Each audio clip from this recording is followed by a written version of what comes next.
Well, on April 2nd, 1866, Robert and Isabel Berry, along with Robert's brother Joseph, were traveling near the Utah-Arizona border when they were attacked and killed by a group of renegades.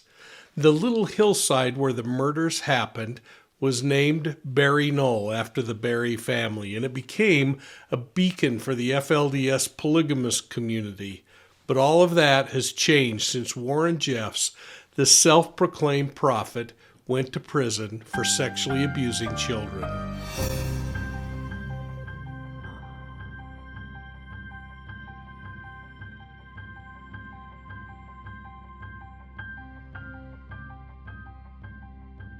Well, welcome to Profiling Evil, and thanks for signing up. And please hit the subscribe button, ring the bell, and thank you for your support.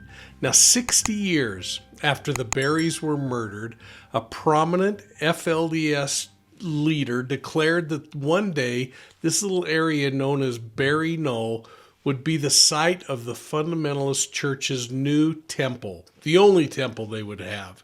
And for the next 80 years, the FLDS faithful members wrote poems, they created religious hymns, and they told stories about the site, claiming that it was not only historic, but that it was sacred. When Warren Jeffs went to prison for sexually assaulting children, the FLDS community was tossed into disarray as faithful members of the Fundamentalist Church tried to protect their assets. Two different attorneys general, Arizona and Utah, went after all the holdings of the church, claiming that they were protecting the FLDS members from their fallen leader, Warren Jeffs. He controlled all the money, he had the purse strings, and he was spending it wildly. The state was hoping to protect the members who had fallen for all of his stories. Now, Jeffs would ultimately command his members that they should abandon the property and completely leave the area, and they immediately complied, many walking away and heading toward their new FLDS settlements that they were putting in place across the United States, Mexico, and Canada. A few of the former members stayed behind, and they accepted the new title of being castaways or apostates. They tried to prevent the courts from selling the property off, but they failed. Today, ex-members from the FLDS Church and other apostates are buying up the property, including the famous and historically held Berry Knoll. A few years ago, the 450-acre stretch of land surrounding Berry Knoll and including the knoll itself was sold for $650,000. And the sale left a lot of the FLDS faithful even more bitter with the government. Some expressed their anger toward the establishment, while others focused their frustrations on the failed and jailed Warren Jeffs. I went out a few days ago and I flew my drone around Berry Knoll just to give you a little bit of imagery so that you could kind of understand this area, a place where as you try to visualize what the FLDS temple might have looked like on the hillside, we can maybe make a little sense of. So think of that building in Texas that was built. Imagine, now this is down in the Yearning for Zion Ranch when they built this beautiful white building that they called the FLDS Temple.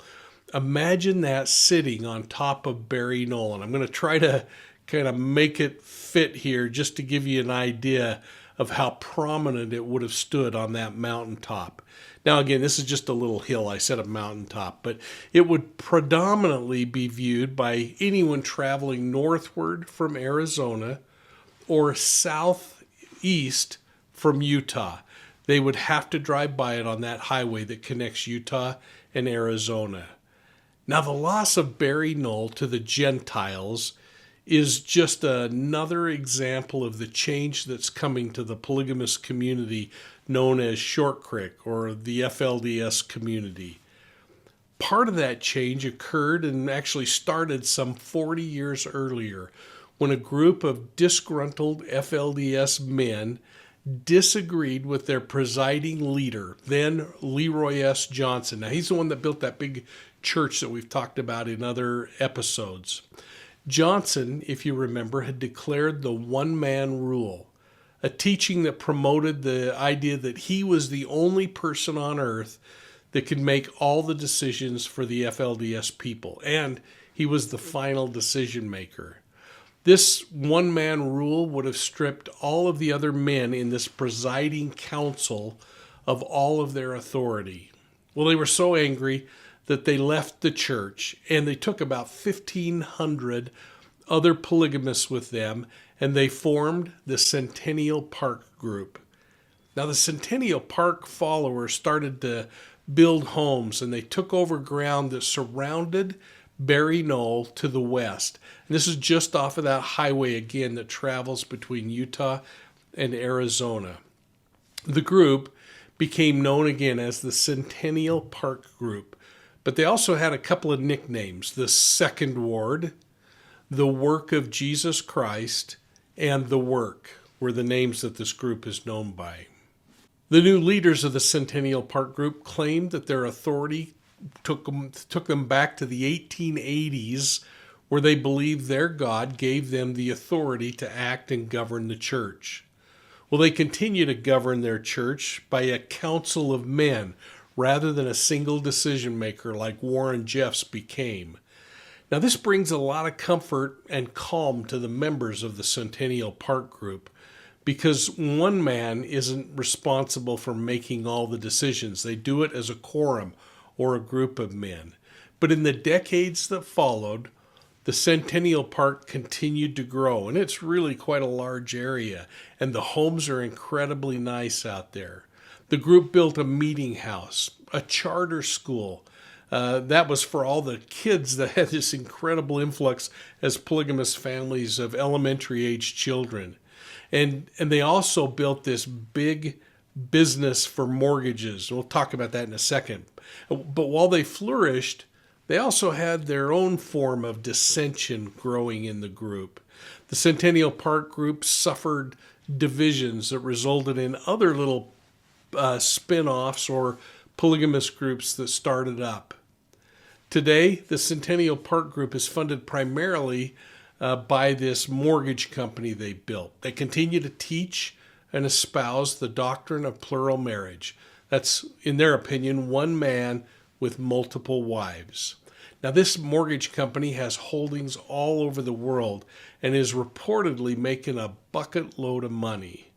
When I spoke with a former member of the FLDS church who had actually left the fundamentalist movement, and this was after Warren Jeffs' arrest and conviction, I asked her how she felt about the Centennial Park Group, and she responded that she thought that they, like every other polygamous group, are just one leader away from another Warren Jeffs. In other words, one person could change everything. Well, after Warren Jeffs was sentenced to prison, members of the FLDS church began looking for the day when the prison walls would tumble around him, just like the stories from the Bible. They believed that it would happen soon and their leader would just simply walk free. Well, it hasn't happened, and Warren Jeffs continues to sit in a prison in Texas. But from his prison cell, he continues to run the affairs of the FLDS church, including commanding his followers to do all kinds of bizarre things. One command came in 2010 when he demanded that all of the husbands and wives quit having any intimate relationships and to immediately stop having babies. Without one, it's pretty hard to have the other, but the babies stopped coming. Now, other bizarre tests of faith flowed from Warren Jeffs' lips as he recited revelation after revelation, including a demand for all of the FLDS faithful to abandon their homes and their property in Short Creek. He has predicted that the walls in the prison where he's at will crumble and fall. And until that happens, no sex for the followers of polygamous leader Warren Jeffs. The people of Colorado City and Hildale are living under an edict that forbids marital relations and the fathering of any new children. It's one of the strangest edicts in a season full of them, as Jeff's followers prepare for his predicted apocalypse. News specialist John Hollenhorst has more on the bizarre details.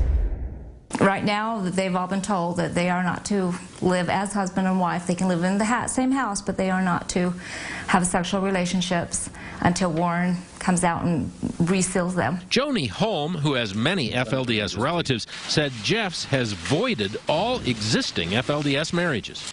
Since Jeff's is in a Texas prison, his brother Lyle broke the news to residents of Colorado City and Hildale. She says her brother-in-law confirmed that faithful members are meeting almost daily and being rebaptized.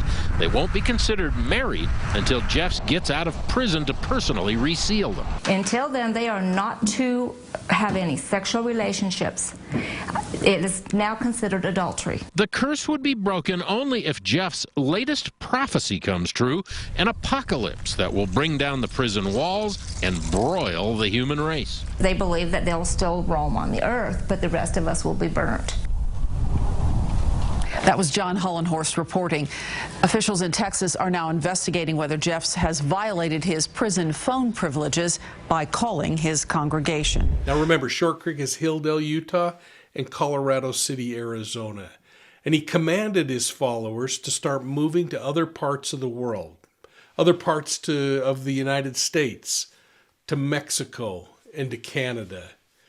His goal was simple. He wants to reestablish their polygamous strongholds in other parts of the world.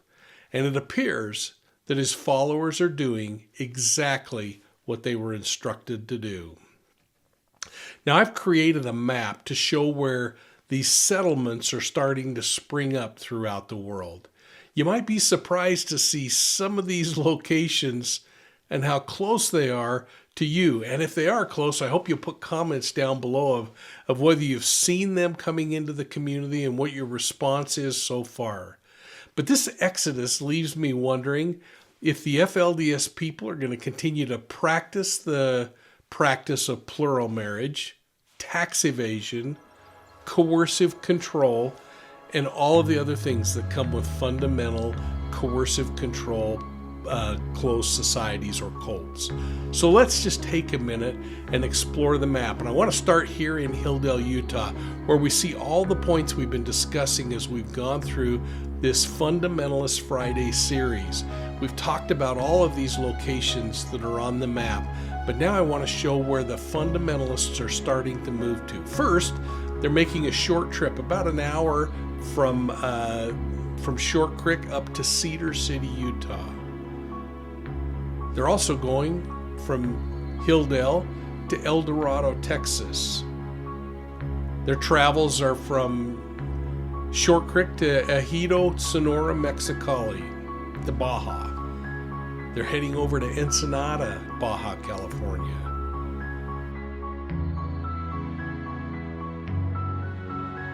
Boise City, Oklahoma. Colorado, you're not out of the woods. Mancos, Colorado, and Westcliff, Colorado. They're traveling and settling in Pringle, South Dakota. And you can find little video clips from the news about these groups. Minot, North Dakota. Imperial Road, Vancouver, British Columbia. This is the place they call Bountiful. Well, the evil impact of the FLDS culture under Warren Jeffs is slowly coming to a close in my state of Utah. My question is, though, has the doctrine they espoused changed? Is the practice of taking child brides over and done with, or is it still going on? Well, these wandering FLDS sites repeat the pattern they've practiced in Utah and in Texas. And I'd like to know your responses, and I hope you'll put them down below. And I want to thank you for listening to this series on the FLDS Polygamous Group. I hope that you've enjoyed it. And next week when we talk about the story map, you'll be able to explore these locations and everything we've been talking about. So keep that in mind. Next week, I'm going to share the FLDS story map. And then the following week, we're going to play the final episode in this series, The Secret FLDS Caves. I want to thank Sam and Melissa over at Growing Up in Polygamy for joining me on this journey that we've made over the last couple of months. And I hope that you'll look for Profiling Evil on Facebook, Instagram, YouTube, and Twitter. And make sure you've signed up for Profiling Evil podcasts on your favorite podcast platform. You know, we just hit 250,000 downloads. That's 250,000 downloads on our audio podcast, and we're so grateful for your support. Hey, and I want to make sure you know I'm looking forward to seeing those of you that are coming to Nashville, Tennessee for CrimeCon. I'm pleased to announce that I'm going to be doing 2 live sessions during CrimeCon. First, I'm going to be on stage with actress and survivors of the NXIVM cult, Sarah Edmondson and Nippy Ames. You're going to love hearing what they have to say, and I hope you've been checking out It's a Little Bit Culty, their podcast. In another session, this one is huge to me, I'm going to be on stage with Dylan Round's mother, Candace Cooley, and Gabby Petito's mom, Nicole Schmidt. We're going to be talking about the ethics in true crime discussions. So if you're going to CrimeCon, make sure that you're taking advantage of that special discount code that I've set up for you. When you're registering, enter Profiling Evil, one word, in that discount box code, and you'll get a nice discount. You can find that discount code down below as well. And please, consider donating to Profiling Evil to help support our efforts. You know, it costs money to run a YouTube channel. It costs money to have things like StreamYard to run and do these kinds of episodes. So you can support us through the PayPal link that I have on the screen or in the description down below. But to make it a little bit sweeter for you, I've created a $20 gift pack that includes 4 Profiling Evil cork coasters for your drinks, 4 Profiling Evil stickers, and a Profiling Evil pen, and I'm going to ship it for free anywhere in the United States. So hey, thanks for considering donating and helping us out. And if you can't afford it, please don't feel bad about that. We'll continue to answer your questions, and I know you'll continue to support us where you can. So thanks for your support of Profiling Evil. We'll see you soon at the next crime scene.